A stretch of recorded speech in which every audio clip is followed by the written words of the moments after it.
I'd love to hear some of your comments, and they're coming up. Let's all learn together. We have a great show today. We're talking about the YouTube algorithm and really the three big components of the YouTube algorithm that you need to know.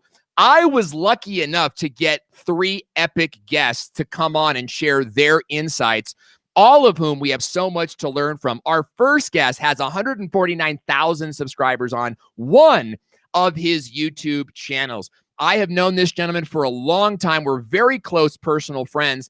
And he's really a master at the YouTube algorithm and understanding the needs of your viewing audience. I want to welcome Brian G. Johnson to the panel today.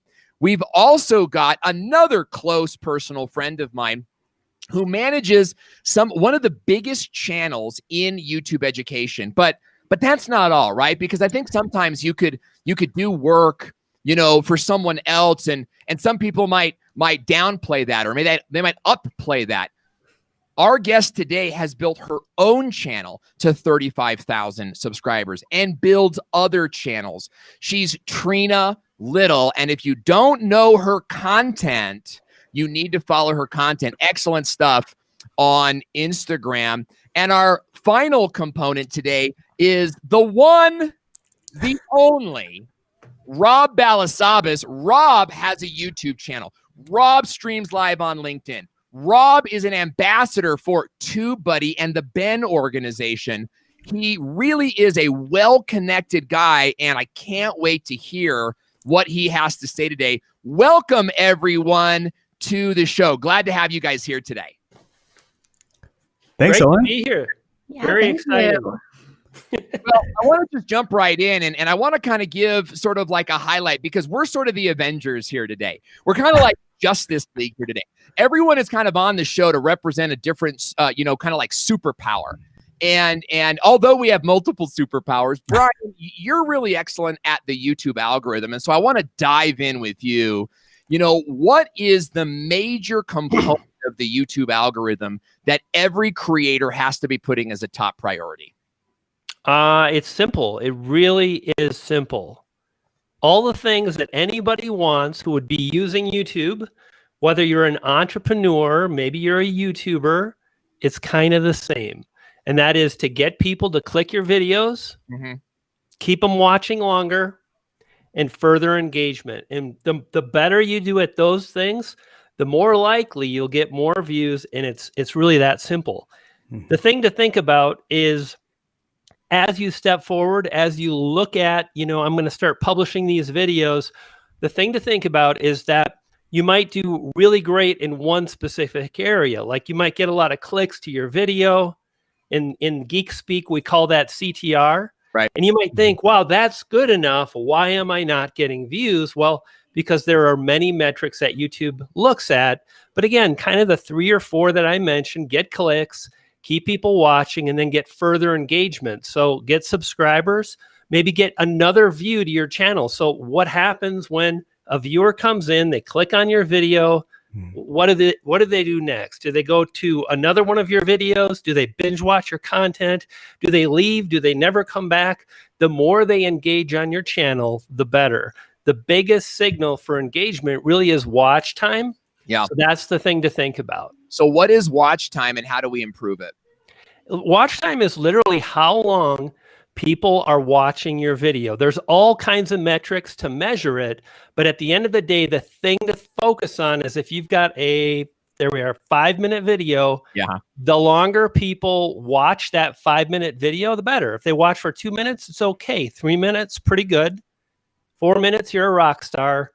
And 5 minutes, you're immortal. So yeah, so that you mean 100% of the video? Yeah, exactly. How much of a reality is that somebody would watch 100% or even 90% to 100% of our video? How realistic is that?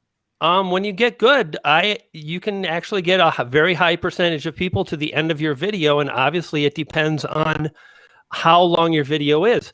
For example, one of my most popular videos is how to get more views on YouTube. And I talk about the power of getting people to the very end of your video and then getting a click to an end screen. This is incredibly powerful because it tells the algorithm that A, someone clicked, and then they watched all the way to the end. Yeah. And not only did they make it to the end, but they signed up to watch another one of your videos. So when you do that, that's kind of one of the metrics I mentioned about further engagement. An end screen click is not only another view on your channel, but it's also a signal that is going to allow the algorithm to really understand that that particular viewer loves your content. Now, the video I'm thinking about, I think it has somewhere around 500,000 views, and the end screen click-through rate is 21%. Wow. 21% out of 500,000 viewers. And it's anytime I do really well with that metric, I do better. So the thing to think about, the thing that I like to focus on is, number one, I want to win clicks. Number two, I want to keep the viewers watching as long as possible. And then the thing I really like to focus on is gaining subscribers, because that is, again, that's a really strong signal to YouTube that not only did they click and watch, but they liked your video enough to sign up and subscribe. It's like confirmation. You know, when you watch a video, you might kind of watch for a while, but how does the algorithm really know that you love the video? What if you click a video and then the doorbell rings, you get up and you leave and the video's playing? Well, that could be 100% completion, but it doesn't really send the signal to YouTube that you loved it. Yeah. So that's why I always try to follow up with a subscribe or an end screen element click. These are the things that I focus on. And Owen, can I just add one more?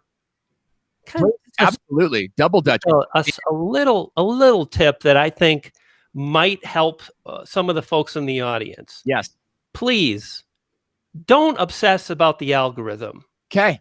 Because it's not as complicated as we make it out to be. Yeah. Talk about it. It ain't that thing. Expand. Literally, if you want to get subscribers, great. That's the thing you want to do. If you want to get more clicks, that'll help too. The thing to focus on is not the results you want, which is more views, more email opt-ins, more sales. It's how to make it happen. And I see this again and again by the same creators. They're so hung up on the result that they don't have any space to focus on how to make it happen. So how do we actually move forward and keep people watching our video? Well, practice your delivery on camera. Yeah. Practice not saying and ah. Practice your editing, your scripting, Owen, you spent 3 minutes before this live stream started, and you're like, I need to get the hook down right now. Bam! That's what I'm talking about. That is focusing on the skills and abilities that we want to obtain. Yeah. To rock the mic. That's so good, man. I love the dramatic pause too, you know, like, because you really do master these things in your videos, and I've watched you dial it in and really bring it in. For those of you guys watching, I want to welcome you to the show. There's 94 people watching this show across all different platforms. We want to say thank you, and also let's get that to 100. It would be our largest show ever.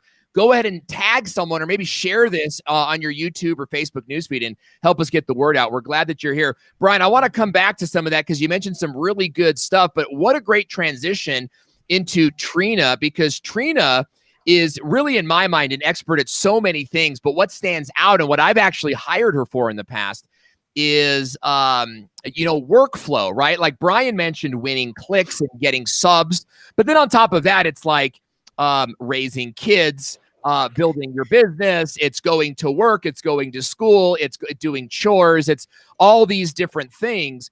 How do we manage all of that in sort of a weekly schedule? Trina, what's your background and experience in that area? Yeah, so I started my business about 5 years ago. I think this is my 5-year anniversary this month.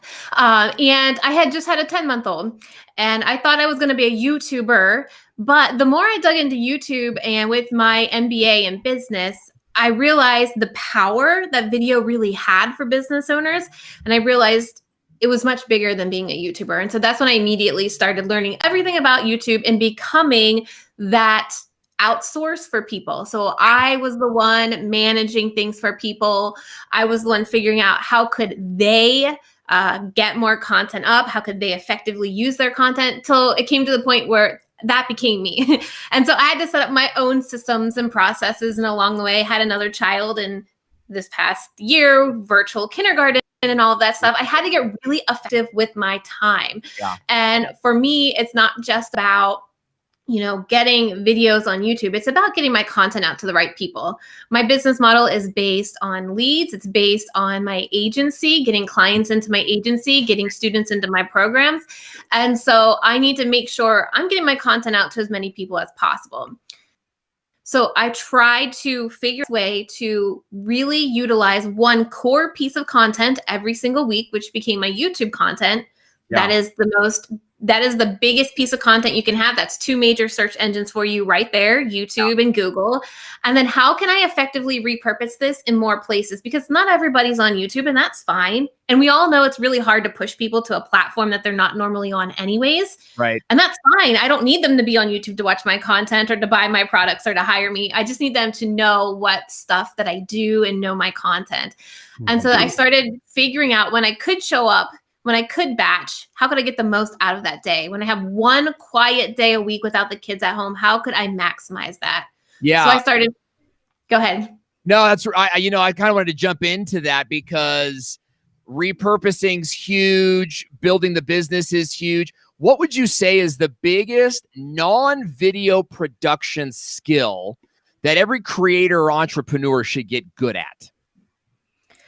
I would say if you know exactly how you want things done and you can set that up in a project management tool like Asana, ClickUp, Trello, then it's much easier to bring somebody on board to get things done the way you want to get things done. Yeah. I know you were very particular in your processes. And so we tried to figure out what is the best way that we can put this down on paper, so to speak. So it's going to be easy for you to hand it off to somebody and you get the results that you expect. Even if it was you doing it, how can we break that down for somebody to then think like you in the workflow that you set up? Wow. Fantastic. I think that's something that we don't think about a lot as creators. It's awesome. It's often about like the video and the views and sort of that element of it. But there are these sort of outside skills that we need too. I want to ask you kind of a silly question. By the way, I want to just big shout out to Trucking Tips, Daniel Sullivan, Daniel Batal, you do it. We're actually having conversations in Dutch happening in the comment area right now. And so that is super fun. They're actually coming in so fast, they're hard to monitor. But this morning on Facebook, I posted algorithm versus humanism. And I laughed for 10 minutes and then wondered if anybody would. For those of you, by the way, guys, that with questions, ask your questions. We're going to get to them in just a second. So Trina, I'm asking you, should we be making videos for the algorithm or for the humanism? I do think you need to find a good balance, but it all comes down to who's clicking on your video and watching it, not the algorithm. We have to make sure we're creating thumbnails and titles that people actually want to watch. You could have a perfectly optimized video for the algorithm purpose, but if it's not enticing for somebody or it doesn't pique somebody's interest, they're not going to click on it. So you really need to keep that in mind. Really, I want to come back to that because I have these sort of issues with things people want and search optimization. Jump in because I can tell you're passionate about this. Talk to us. What's on your mind about that?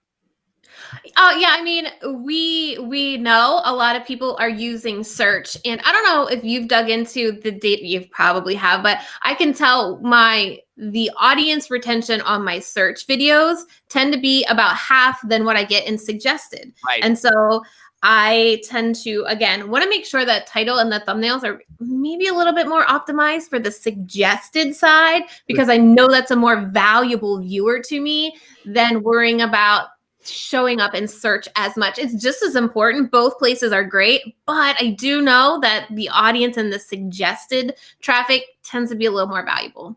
Yeah, really. I lean the same way, with search.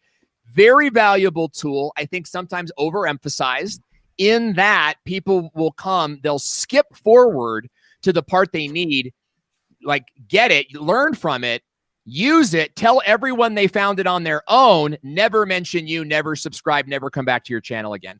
Now that's not on all cases, obviously, but it's something that we're aware of. I want to come back to that and get into this conversation right after I welcome D. Niman to the page, and also video creator collab Supreme Gecko. Guys, ask your questions.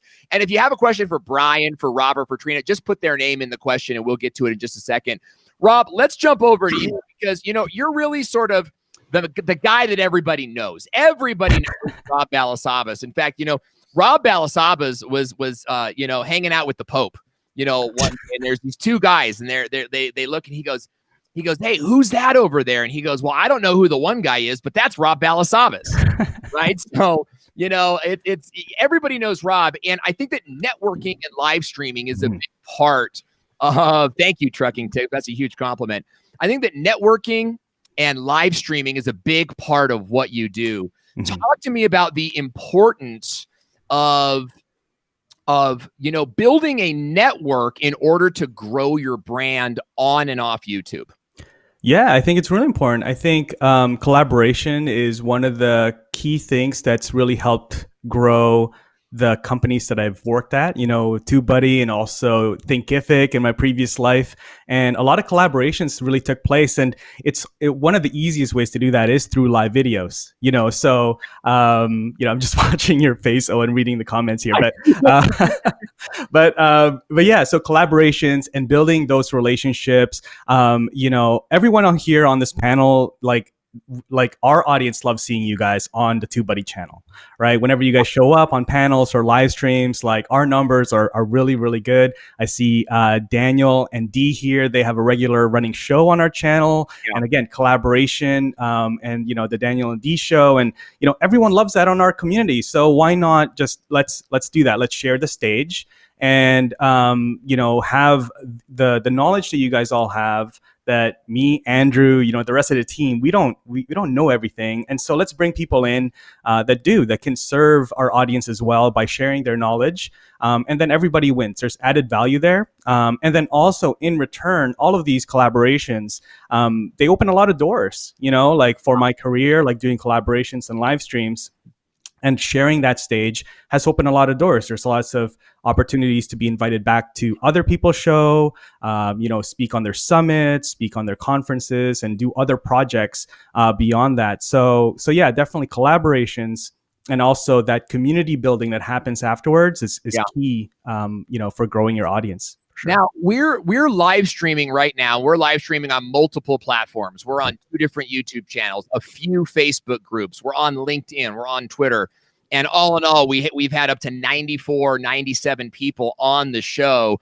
How important is live streaming to a video marketing YouTube strategy?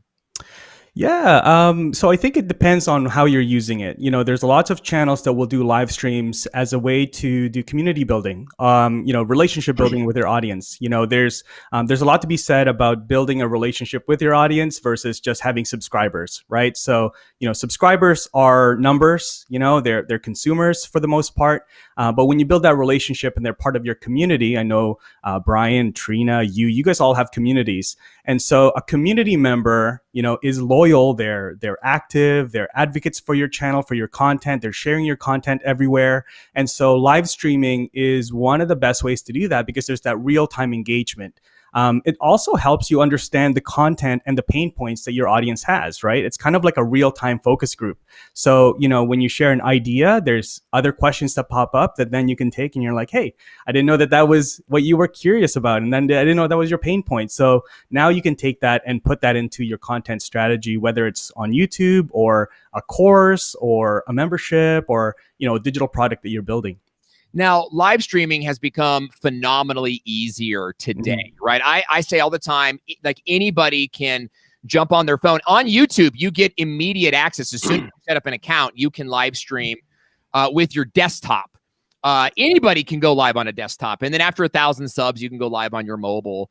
But I think what happens, and I get this a lot in my client groups, is they say, you know, I want to build a channel entirely off of live streaming. And I know some of them are actually in the audience right now, and we've sort of coached them through this. What is your advice on building a channel off live stream, like 100% live stream, versus having a mix of pre-record and live stream? Yeah, that's a good question. I think it comes down to the format, because the majority of the views will come from the replay. So it depends on the format of your live stream. If your live stream is just built strictly for the live audience and the replay viewer feels kind of alienated or kind of like not involved in that content, then it probably won't do very well. And so you'll need a mix of recorded, uploaded, and also live stream content. But if you have, I take a lot of notes from you, Owen. If you have a proper run of show for your live stream, then yeah, you could probably, you have a good chance of having a really successful live content only channel if you're building it with the replay viewer in mind. If you guys want to get my ROS for free, ROS stands for run of show. You can go to owenvideo.com/ROS. Yeah. We have a live stream ROS. We also have a YouTube ROS. And what that is basically like a start to finish format. It's an idea. It's a template. It's designed to get you moving and off the ground, because I think a lot of people are like, well, what should I say first? And then what should I say second, and then third and fourth and fifth? That's what the run of show actually looks like. Can we put Josephine's question on the board here? Guys, please try to crack me up in the comment section. I am going nuts here reading your comments, and it's hilarious. Like the best part of my day so far. But Josephine is asking, willst du mit mir Schlittschuh laufen gehen, Owen video? She's saying, will you with my something go laugh? I think that's what she's. I believe it's German. I thought it was Dutch, but I believe it's German. I don't know what that means, but I think it's hilarious. That's hot. I'm being even asked that. Yeah. Turns out it's like profanity, and the video gets banned and pulled from 7 countries. That's not good. I know, right? That's kind of what's going to happen. Well, I want to go to your questions now, because we have a wo kommst du mit auf, Josephine? I dated a German girl for 4 years, so I know a little. I've been to Germany twice. Skiing. She said, do you want to go skiing with me? I was close, though. Do you with me want to go do something? So, I'd love to kind of open up the panel a little bit and sort of ask some questions. Carlos, if you could maybe rearrange the screens a little bit, let's go and let's ask let's ask some of the questions that have already sort of come in. I'm going to go back to the beginning with Gadget Gecko, who's one of our tried and true, joins us every week. He says, I've got one video getting a ton of views. What's the best way to get those viewers to view the rest of my videos? I want to start with Brian, and then I'm just going to open it up to Trina or Rob if anybody wants to jump in. So, Brian, what's the best way for you to answer that question? I'm going to pivot a bit. I think once your video is published, the very best thing you can do is try to figure out how to duplicate that kind of success. Because the fact of the matter is, like, there's a rabbit out of a hat, and then there's something that's kind of impossible. And at that point, I think the question you're asking is kind of impossible. I mean, sure, we could put a card at the 4-minute point if it's a 6-minute video, and there's little things. But at the end of the day, one of the things I've said for a really long time, in fact, Owen, you responded to this, and that is success will be found in your next video. And when you really look to your YouTube channel as my job is not to try to figure out what the algorithm wants. I mean, that's not true. That's the first part. But then really it's all about figuring out how to achieve the metrics you want and thinking about what are the things that will get people to the end of the video. Because that's what you really want. You want people to the end of the video so they click the end screen element, so they subscribe and so on. And to try to figure out, it's kind of like a mystery trick or tip, something that's missing. There must be something that I'm missing because I'm not getting the views. But instead, when you just say, hey, you know what? I kind of know what I need to do. I need to do it better. And then you look at the most important things, I think you're going to be far better served. When you know, here's the official answer now, okay? When you know, when you start filming the video, that your goal is to get people to the end of the video, and then you know how you're going to hand the viewer off to the next video. When you know that before you film, which I know every single time. In fact, people have said, it's like I have to click. Like it doesn't even sound like the end of the video, and I clicked, And that's because I know not to say the words like, hey, thanks for watching. Right. Or, hey, I hope you enjoyed that. That's a signal that the video is over. And again, this goes back to success will be found in your next video. And when you're always striving to improve, you will. I guarantee. And at some point, you'll see, holy smokes, literally my views have increased by 3 times in the last 3, 4, 5 months. So that would be my answer to that question right there. You know, you got a lot of great feedback in there, including some comments on your book called Tube Ritual, which I own. And chapter 4 of Tube Ritual, which is Brian's book, is called Win the Click. Where did that come from? That is something that I inspired Brian to write about, Win the Click. And something that I teach my client group all the time is what Brian is talking about. The next video is where your biggest success comes from. Great stuff. Trina, I saw you nodding your head a bit on the end card thing. Jump in, share your thoughts on that same question. Well, I think that also goes back to your process, to knowing your workflow. I always know what the goal of my video is going to be before I even shoot it. So part of my kind of checklist as I'm getting ready to plan my content is knowing what is the goal of this video before I even start mapping it out. So that way I can incorporate that call to action at the end, whether it's in my script or my bullet points, to ensure this is what I need people to do, this is what I'm focusing on, and this is what they know they will need to do at the end of the video. Yeah, really good. Rob, anything to add? Yeah, one of the things I know Andrew on our channel, who runs the Tubebuddy channel, does is have a specific call to action at the end. You know, it's like if we have a video on A/B testing, for example, it's like, hey, if you want to learn more about A/B testing, or if you want to get more clicks on your thumbnails, check out the playlist here or this, you know, this specific video. So like a really specific, you know, next step. Very good. That is so powerful. If I can add one little quick tip, Owen. One of the things I like to do is think about, maybe I've got 5 tips. Mm-hmm. Tip number 5 is really, it's kind of like me just adding a 5th step. Yeah. And then I kind of open, it's like a hook at the end of the video to queue up, and that information is in the next video. You should click the screen right now. Super powerful. Right. Tip number 5 always is make sure that you have an XYZ setup in your house. And I'm going to go into detail in that in the next video. So go ahead and watch that now, and I'll see you there.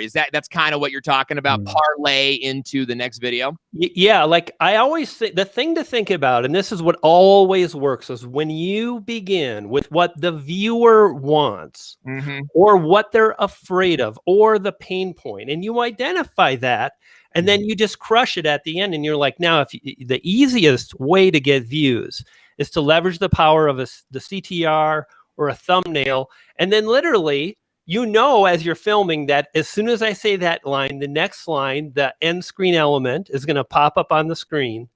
Yeah. And it might even, when you're really good, you actually look at the video and the thumbnail, and you look at the words on the thumbnail. Yes. So you say those words as you're recording the end of your video, and then they see the words on the thumbnail. They hear the words that you just spoke. Anyway, I don't want to hog the panel up. Oh, wow. That is what I'm talking about here. I think that is really just, no, it's good. No, it's good. Really. Oh my God. What just happened? So tragic by the moment. Okay, thank you. Judge Judy is keeping us on track, just in case we get a little off track here. It's getting gnarly. It's getting wild and crazy all around here. So we got another question coming in from Let's Talk Stroke, Jerry Wald, who's a stroke survivor, currently creating a show that is growing in success for stroke survivors. He says, what is the longest I should stream for? I'm already getting great engagement. Rob Balasabas, let's open with you. Yeah, it's a really good question. You know, what is the longest I should stream for? I get great engagement. I mean, as long as you're getting good engagement, just keep on going. You know, it depends on your strategy. I know that there's some streamers out there that they kind of, they find their peak and then they sort of cut it off there. And then that's when they would, Mhm. place a call to action to, hey, go to my community or, some other place. Rather than waiting for the stream to die off and then cutting it off, right? So kind of leave and retire when you're at top. But if you're getting great engagement, depends on the format as well. If it's Q&A, then just keep on going and answering questions. Yeah, Jerry Seinfeld, for those of you guys that remember, in the 90s, had the top, he revolutionized television. When the show was on for 10 years, and they were #1 when he canceled the show. Yeah. And the whole idea was that he wanted to leave as #1, as opposed to like waiting for the show to kind of like fade out and then they quietly, into the darkness, my sweet prince kind of thing, Yeah. That's very sad. What's that? That's very sad. It is. When it fades away and just kind of like there's 17 people left. Totally. And you had 400. Yeah. That's like my career. But that's a whole different thing. Let's apply that question to YouTube videos, though. I'd love to hear from Brian and Trina on this. How long should a YouTube video be? Yes. I mean, I always like to say as long as it needs to be to provide value on that title that you created. If you're pitching a value in that title, you've got to perform on it. You've got to give them that value if you want to continue them to watch the whole way through, get that audience retention.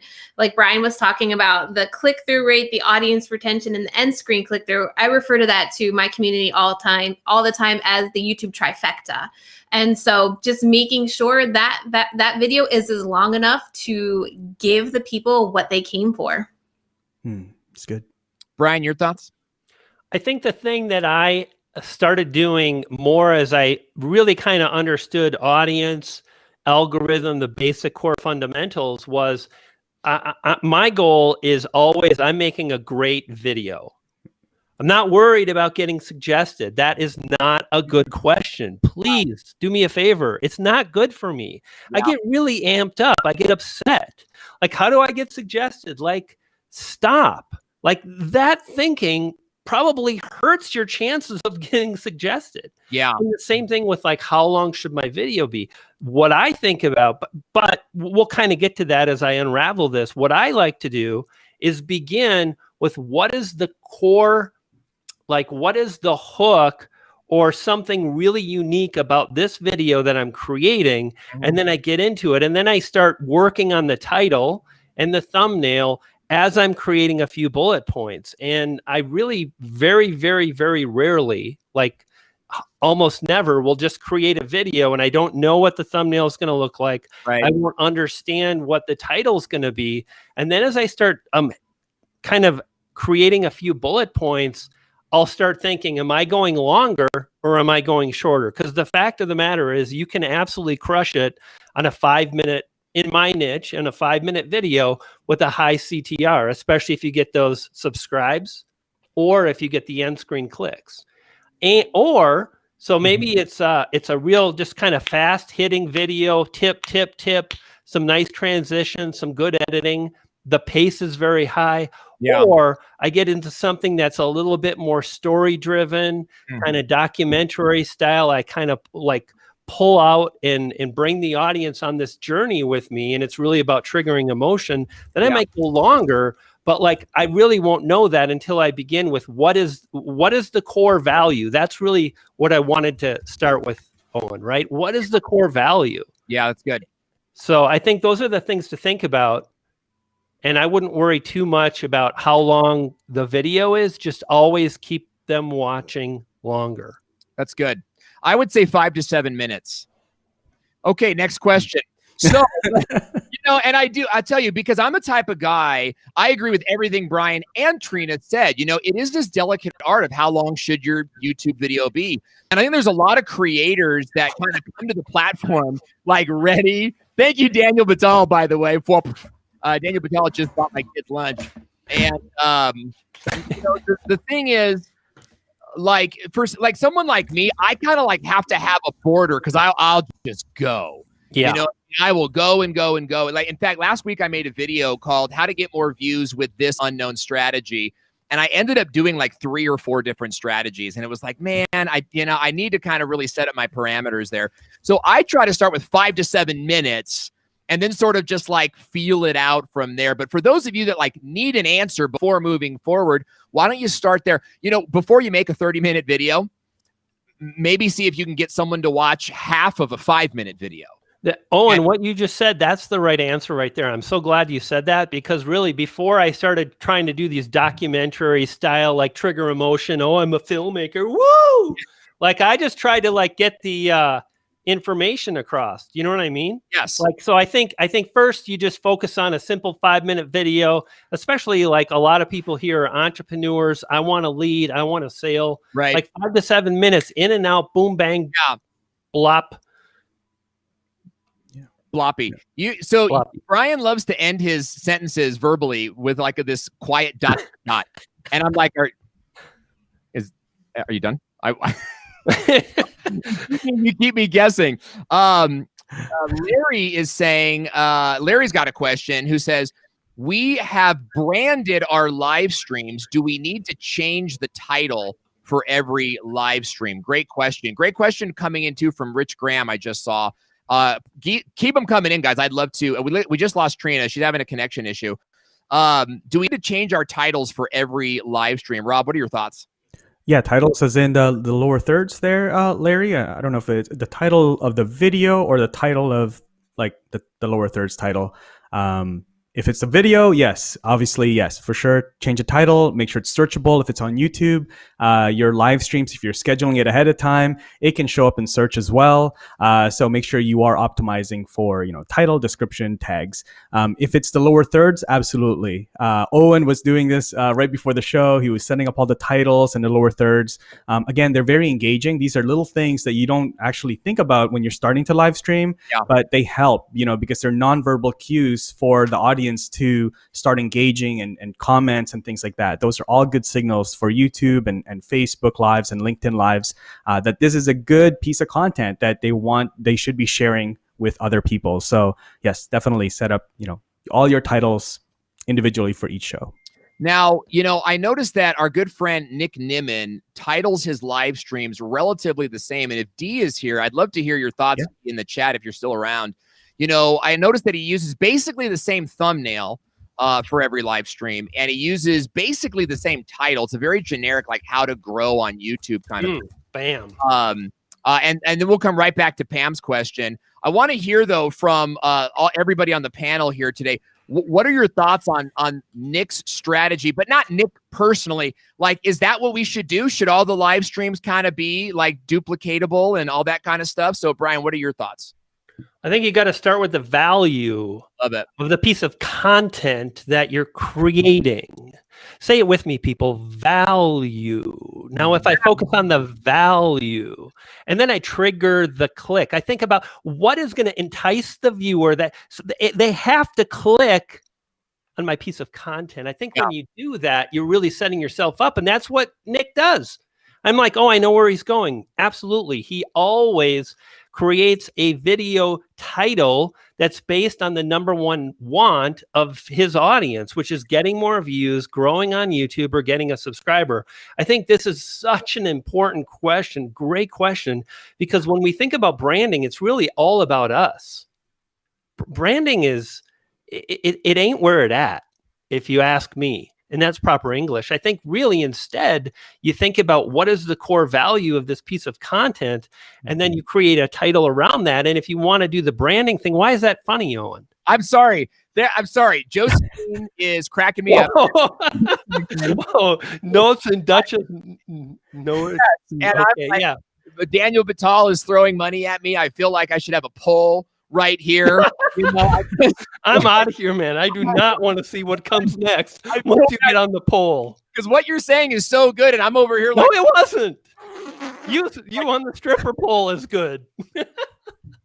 It's all of the above. Rob Balasabas, what are your thoughts? Like using the same, like the asset works. Do we use it over and over again? Like, why do it work? What do you think? Yeah, I think when we were talking about Nick here, right? Nick and Dee and Daniel, like these guys, they have massive audiences, and they're another thing that doesn't, like, you may not think about as well, is that they're very consistent. And so, it's expected. Like, they have a regular audience similar to what we do on the Tubebuddy channel. If you're showing up consistently, there's a little bit less focus on the thumbnails. Like if you see Nick, he's going to go live on Saturdays with D. Awesome. Then like, I know he delivers value and in past sessions, he's delivered a ton of value and he's answered my question. He's been really engaged and, he doesn't hold back with the tips and advice. And so, they'll show up. People will show up, right? So it goes beyond that. There's value already. So exactly what, Brian was saying. Good stuff, guys. We've got some great questions here, and Yeah. I'm kind of going through all of them. I know Trina, we just got Trina back online, and I'm excited because she has so much to offer. We've got Lead with Jim, who is asking a great question, who says, how far in advance do you come up with the content for your live? Rob, what do you think? That's a good question. So, so in the past with the Creators Corner show, for example, on the Tubebuddy channel, we would come up, maybe a couple weeks before. But now we're getting about 3-4 weeks ahead. We're just trying to be a little bit more, intentional with the topics and planning out, weeks ahead. So yeah, that's us. Sometimes we'll just jump on and do a live Q&A though. So really depends. Man, I would love. Trina has so much to say. I know this is like really like her sweet spot. Brian, what about you? Content planning, like what's kind of the goal? Like how many videos per week, per month? How do you think about it? And how far in advance do you have the content? Yeah, so like it's funny when you asked me, I'm kind of like, where's my iPad? Because like in the iPad is the Notes app, and inside of the Notes app is 3 folders. One is like published videos, the other is like unpublished videos and title ideas.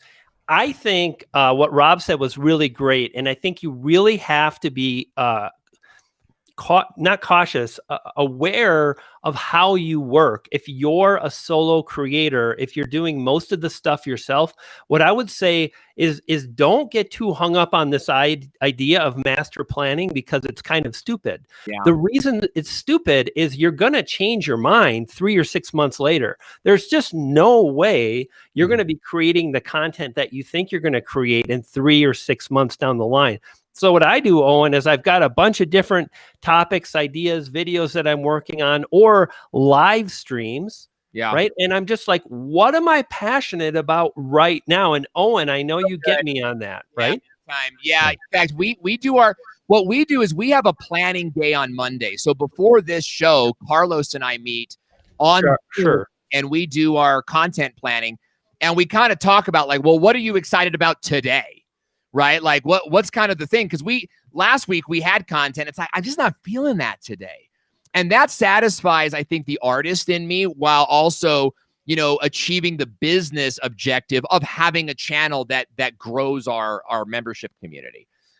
So I think that's really important that you make time to plan, but be willing to, the day you're in front of that camera, I mean, be willing to scrap it and go with, what are you feeling right now? Because that's going to come off better on camera. Have you guys ever, quick answers here, have you guys ever done a video that you sort of forced out, and then when you watched it, you're editing it, you're like, this is garbage, I just got to scrap this? Have you guys ever? I did that last week. Have you guys ever done that? All the time. Probably 10% of the time. And when I've done it, I've looked back. Short answer, he said. I've looked back. Let me pull a Roberto Blake. How many hours do we have? Oh, poor Roberto. I love the guy. He's the greatest. Roberto. I love Roberto. Yeah, I don't know what the question is anymore, but oh yes, I do. So basically, like when I created the video, I knew it could be better with just a few tweaks. And oftentimes I'll go back, I'll kind of reshoot or re-edit, and I've done really well. So yes. Good. That's really good. I struggle. Like I was working on this video that's just at the end of the day was just no good. And I tried to fix it with the editing. I don't think I was able to really do it. Want to thank Daniel Batal for the comedy show that's happening along with the stripper pole jokes. We did a TikTok this week, and if you guys don't follow me on TikTok, it's a comedy channel. It is not educational. It is straight up comedy.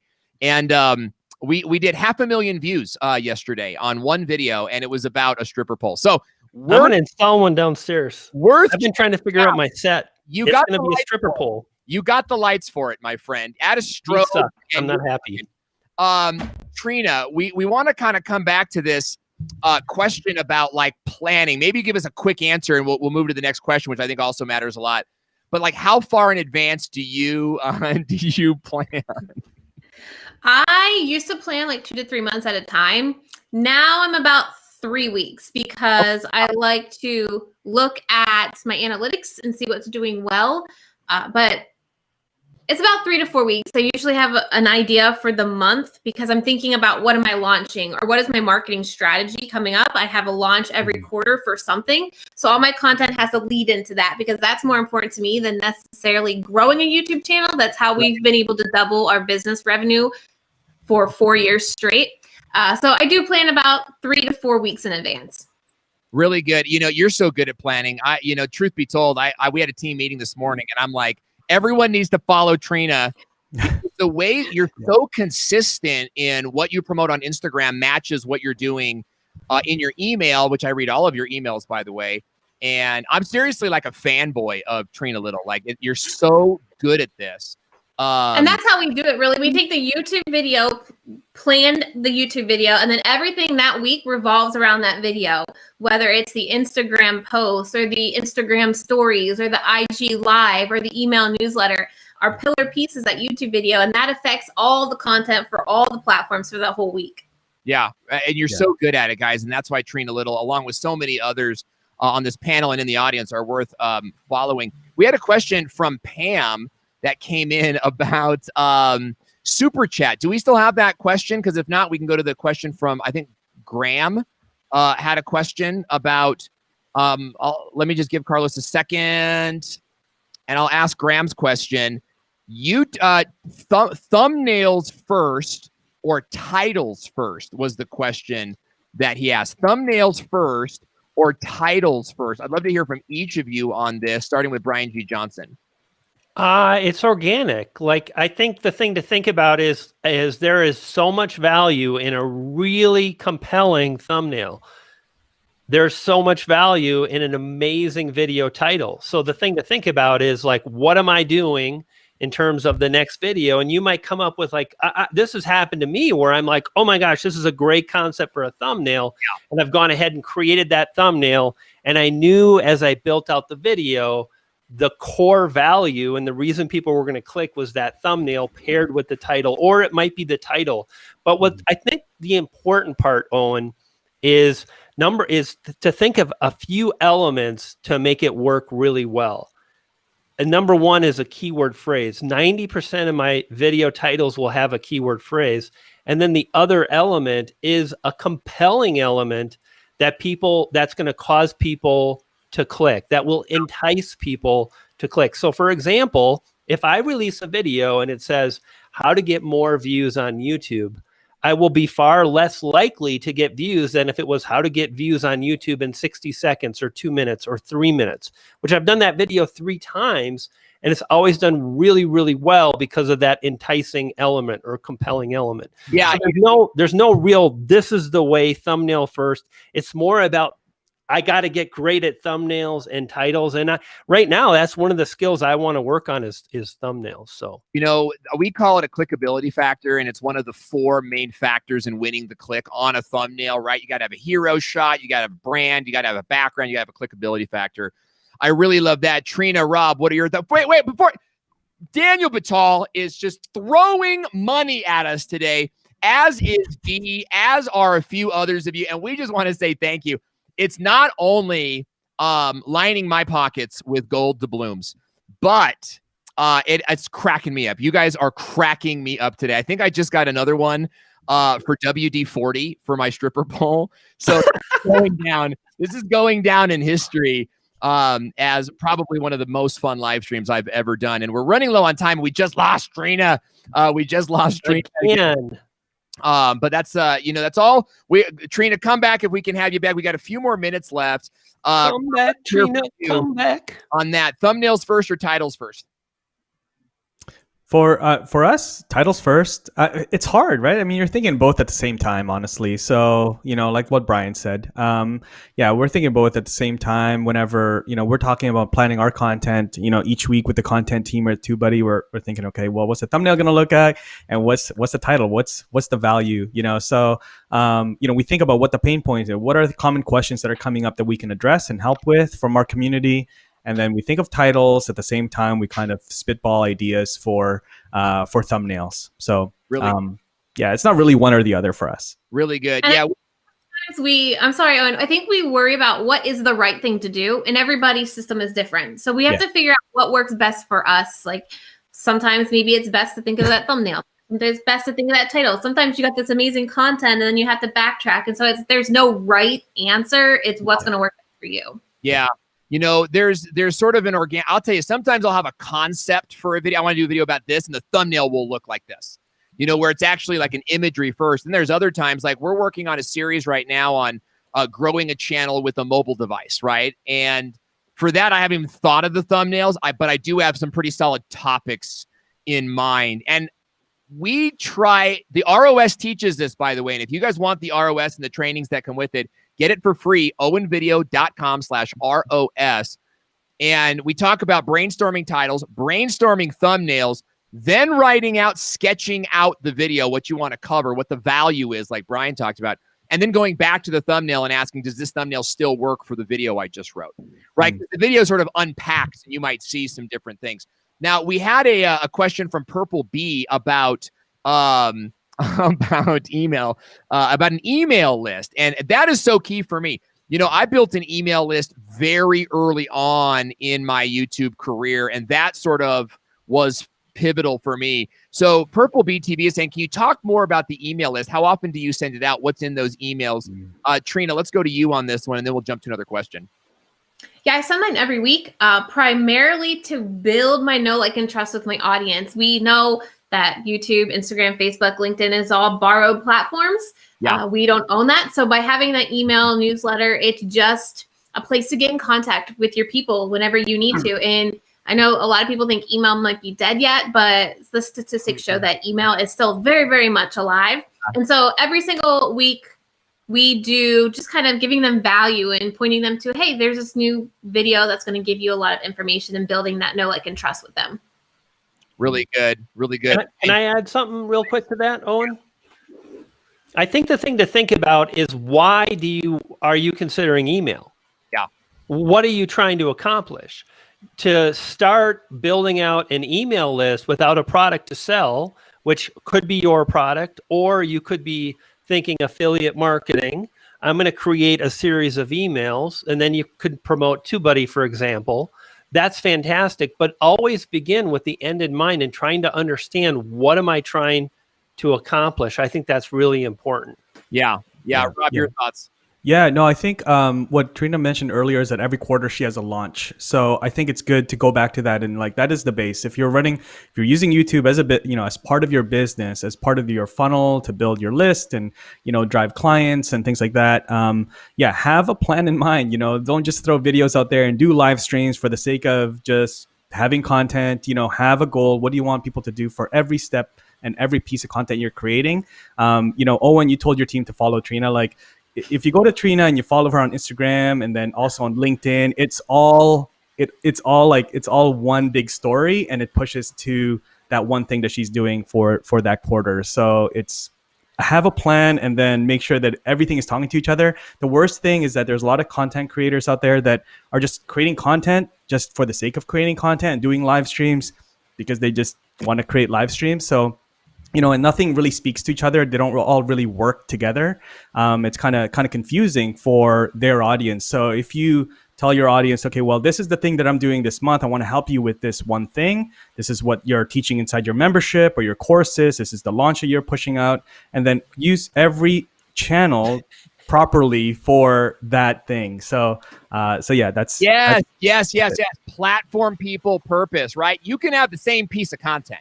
Right, it's a video about how to fix a bathroom sink, but you put it on YouTube the way YouTubers want to see it. YouTube viewers want to see it. You put it on Instagram the way Instagram viewers want to see it. You put it on Facebook the way Facebook views. That's the platform rule of platform people purpose. And we can get into that in the next live stream. Guys, how do we follow you and stay in touch with you? Brian, Trina, Rob, tell me, how do we stay in touch with you guys? I am on YouTube. Search for my name. You can click over to my website, briangjohnson.tv. Got a pretty powerful 40-minute YouTube masterclass that you're going to want to check out.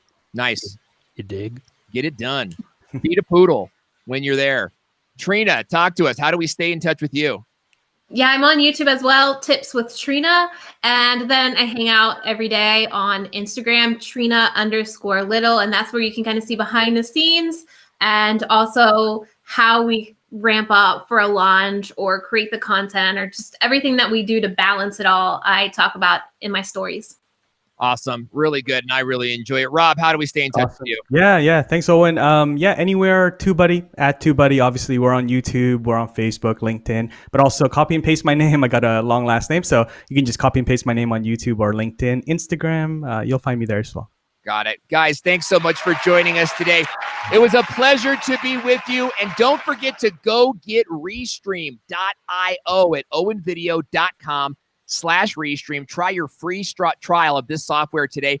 Invite guests, make custom backgrounds, show the chat on screen. There's so much you can do with Restream. You're never going to need another live stream software. So I hope you'll go check it out at owenvideo.com/Restream. And if you already got it, email me, ping me on Facebook. We have a free gift. We have some free graphics packs that we want to give to you so that you can step up the look of your own streams.